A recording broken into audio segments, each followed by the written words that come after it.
Сәлем достар, бүгін біз 4-ші сыныпқа арналған ағылшын тілі пәні бойынша жаттығуларын орындайтын боламыз. 25-ші бет, 17-ші жаттығу read and choose. Жаз және таңда, иә? I want to go, going to their toys. Бізде бұл жерде белгілі to go болып тұр. Неге? Өйткені я хочу пойти в театр вечером. Мен кешкісін театрға барғым келеді. I want to go болады.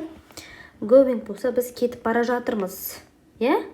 ing жалғанса, яғни ол қайталанып істелініп жатқан іс-әрекет болып саналады. Яғни бізде to go бұл белгіленіп қойған. Мен сіздерге қысқаша нұсқаша түсіндіріп жатырмын.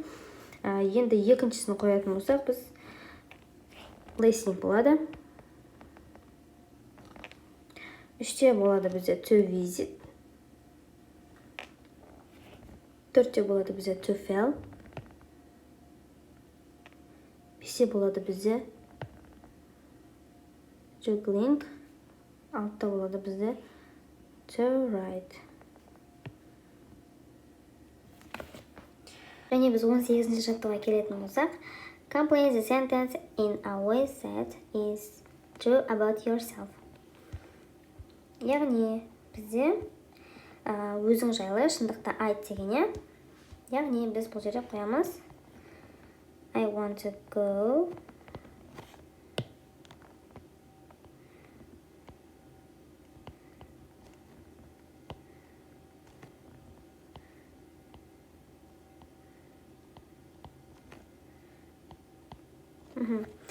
I am starting to play a guitar.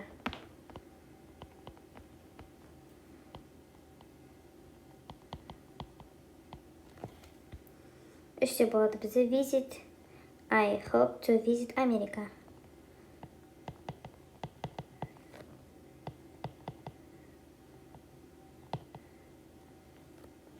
Төртте болады бізде reading.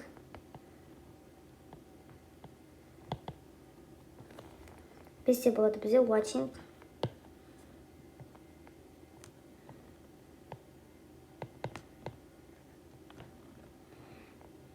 Алтыда болады бізде writing at the cafe.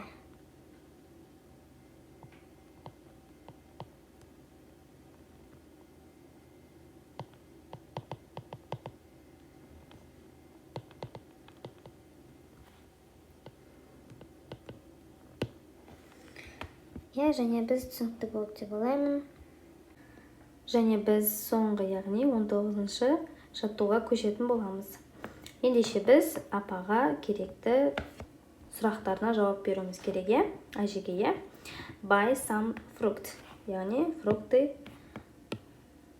таңдасып жіберуіміз керек. Яғни бізде фрукты мұнда тұр. Take back some books. Біз кітаптарды қайтаруымыз керек.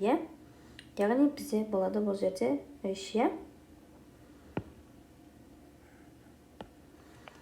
үште болады buy their tickets. Бізде билет алуымыз керек, театрға. Бізде болады ол 4 әрине. Post some letters. Біз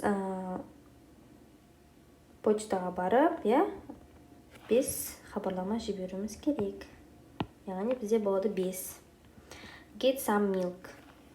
Маған сүт сатып алу керек. Яғни бізде болады продуктовый магазин. Балалар түсінікті болды деп ойлаймын. Керек болса өздеріңізге түртіп қойыңыздар. Сабақ пайдалы болса лайк басып, ұнаса каналға тіркеліп қоямыз. Рахмет.